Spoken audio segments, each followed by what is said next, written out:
To the outside world, Kamikaze Chris was a fearless driver, a force to be reckoned with on the streets.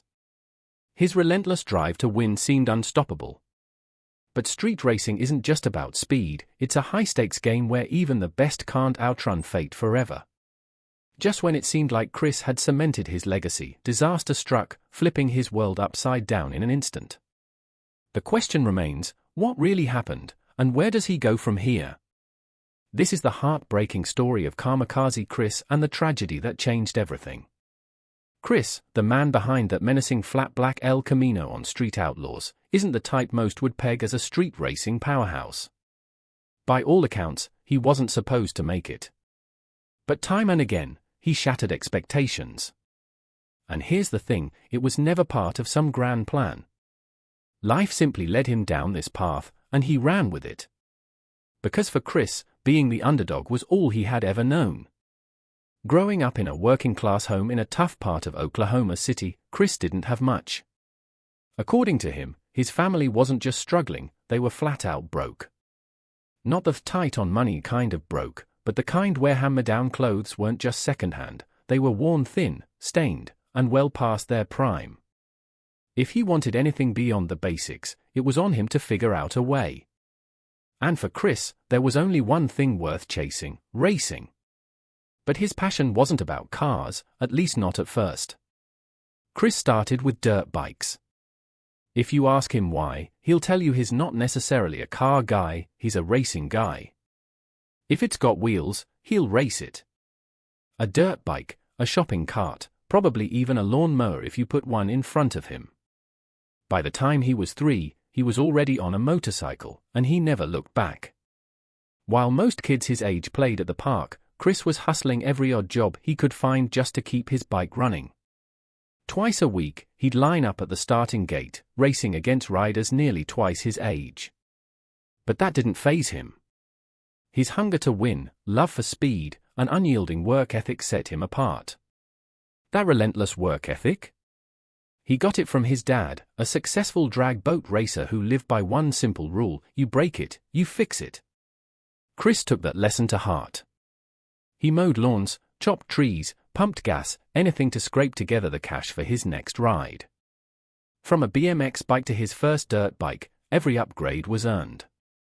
And once he tasted real competition, there was no stopping him. Around that time, he wasn't just racing, he was helping others go faster too, especially when it came to their cars.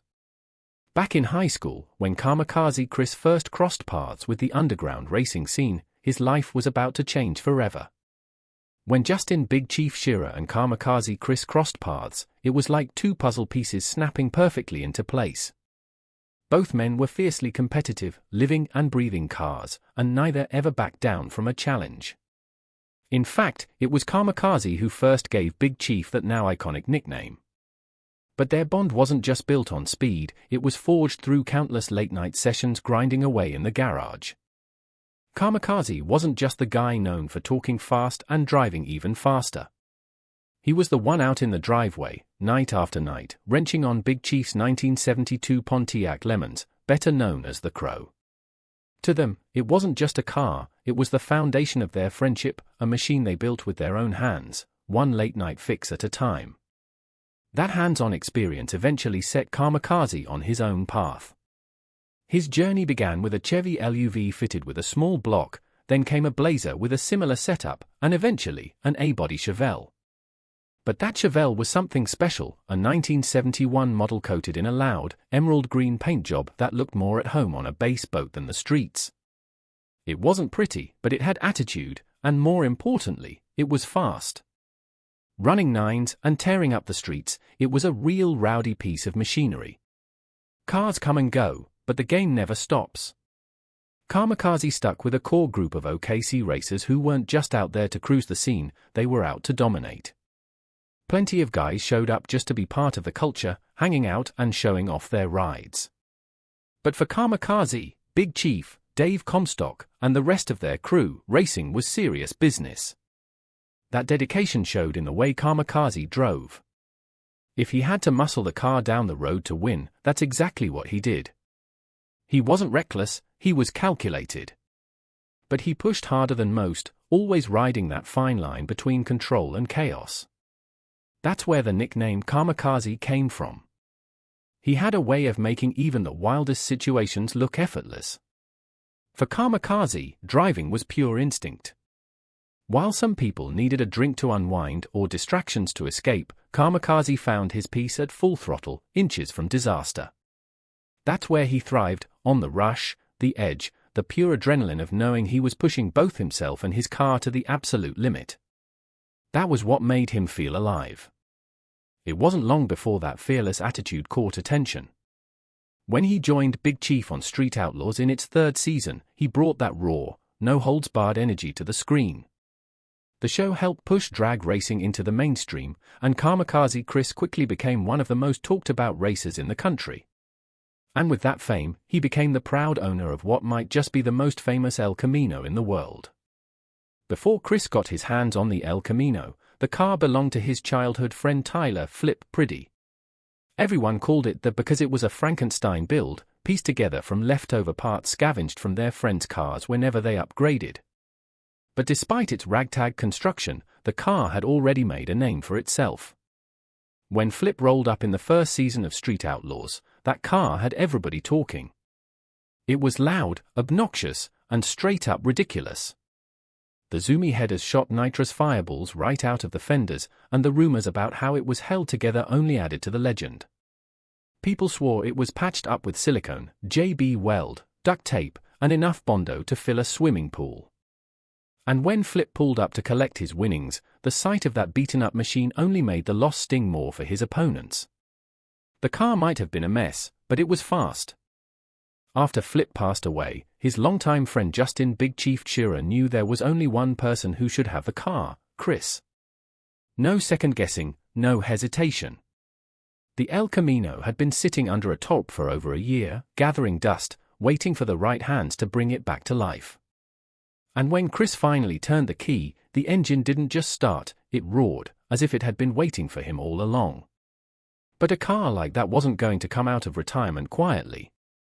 On its first real drive, one of the rear brakes locked up and caught fire. And that was just the beginning. Before long, Chris had broken it so badly it needed a full rebuild. Desperate to get back on the road, he made a deal to drop in a friend's pre-built 582 engine. Chris wasn't happy about it. He had always built his own engines, and taking someone else's work felt wrong. As it turned out, his instincts were right. That 582 turned into a nightmare, requiring 13 rebuilds in a single season. It was like running a funny car team: race, rebuild, blow it up, rebuild, over and over again. It was the kind of relentless grind that would break most people. But when you're chasing speed, that's just part of the game. Fed up with the headaches, Chris decided it was time to move forward. Digging into his savings, he teamed up with Graham Jones at Fast Times Motorworks to build something truly formidable, an all-aluminum 632 with 4 stages of nitrous.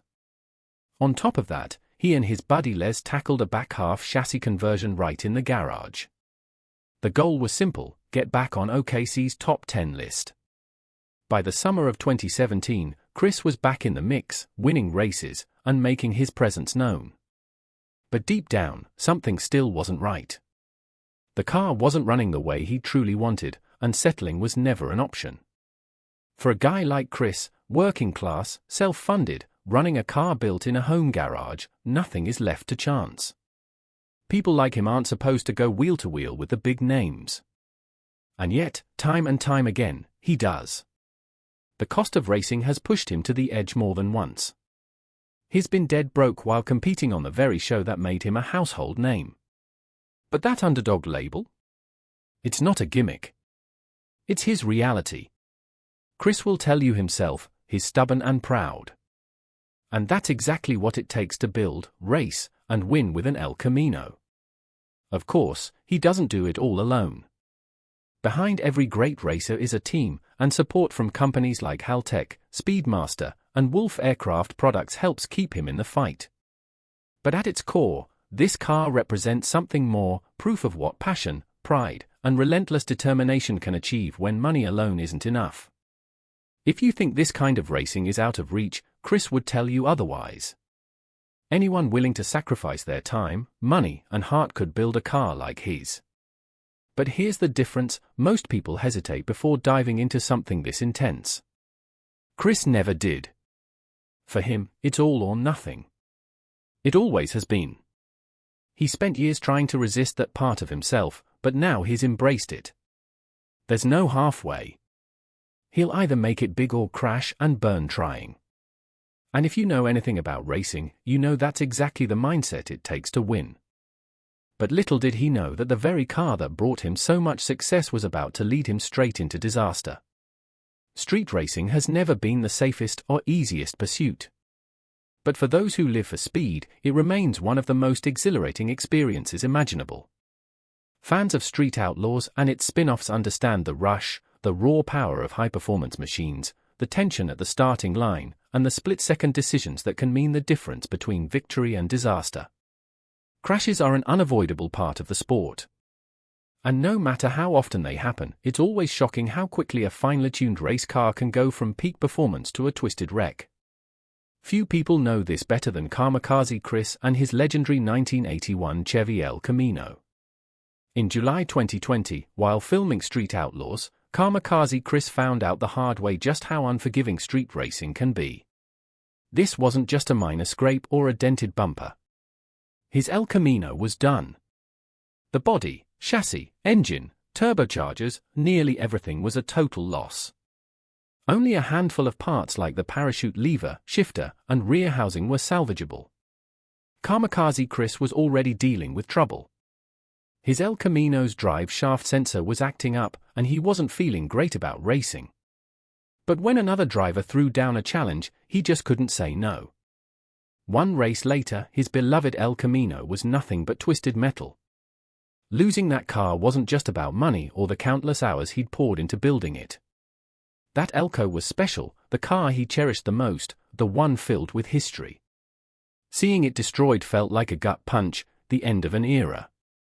But if there's one thing everyone knows about Kamikaze Chris, it's that he doesn't back down.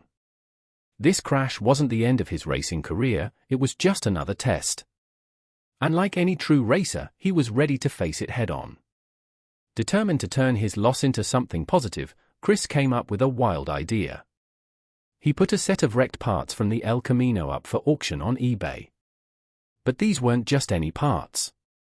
They were the Weld racing wheel, Mickey Thompson tire, and TBM brake rotor ripped off the passenger side when the car crashed right in front of Discovery Channel's cameras. To make it even more interesting, he signed them. The auction blew up in popularity. With 8 days still left, the bid count soared past 100, reaching an astonishing $10,600. But Chris wasn't done yet.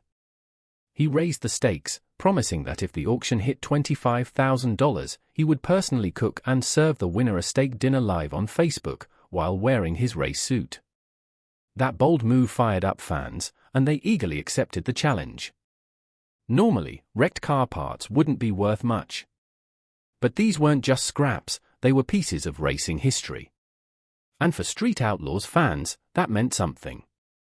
Within just a week, Chris received over 100 orders, and the cash went straight into his next big project, building a C5 Corvette designed for pure speed.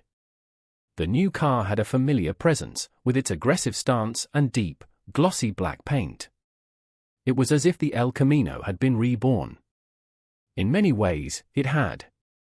Chris salvaged the transmission, engine, and drivetrain from the wreckage, meticulously rebuilding each component before transplanting them into the Corvette. The Elco may have been lost to the flames, but its spirit lived on thanks to Chris's determination. Kamikaze Chris didn't stop there. He took advantage of his TV fame and launched Kamikaze Motorsports, an online store packed with merchandise and die-cast models of his iconic El Camino. And if that wasn't enough, he also created a YouTube channel called Kamikaze Life, where fans could follow him on wild road adventures and get glimpses into his everyday life. Since its launch in 2020, the channel has grown rapidly, racking up over 70,000 subscribers. Racing has always been at the heart of everything Kamikaze Chris does. That's why fans were taken by surprise when he suddenly seemed to vanish from Street Outlaws. There was no big explanation, no heartfelt farewell, just silence. Naturally, rumors started flying. Had he been fired? Did he quit? Was he done with racing for good? In July 2023, Chris finally broke his silence through a Facebook post, announcing that he wouldn't be appearing in the 6th season of No Prep Kings. However, he chose not to explain his absence, leaving fans with more questions than answers. Instead of calming the speculation, his silence only fueled it, sparking even more theories about why he left. But despite all the rumors, one thing remains clear: Kamikaze Chris has never truly stepped away from the racing world. He continues to dominate the streets of Oklahoma and competes in no prep events across the country. These days, his focus is firmly on his C5 Corvette, a beast of a machine that proves he has no intention of slowing down. Through every twist and turn, Kamikaze Chris remains a formidable force, pushing forward with unwavering determination. Fans have witnessed his highs and lows, but one thing has never changed: his refusal to back down from a challenge. Whether on screen or off, his journey is far from over, with plenty of road still ahead.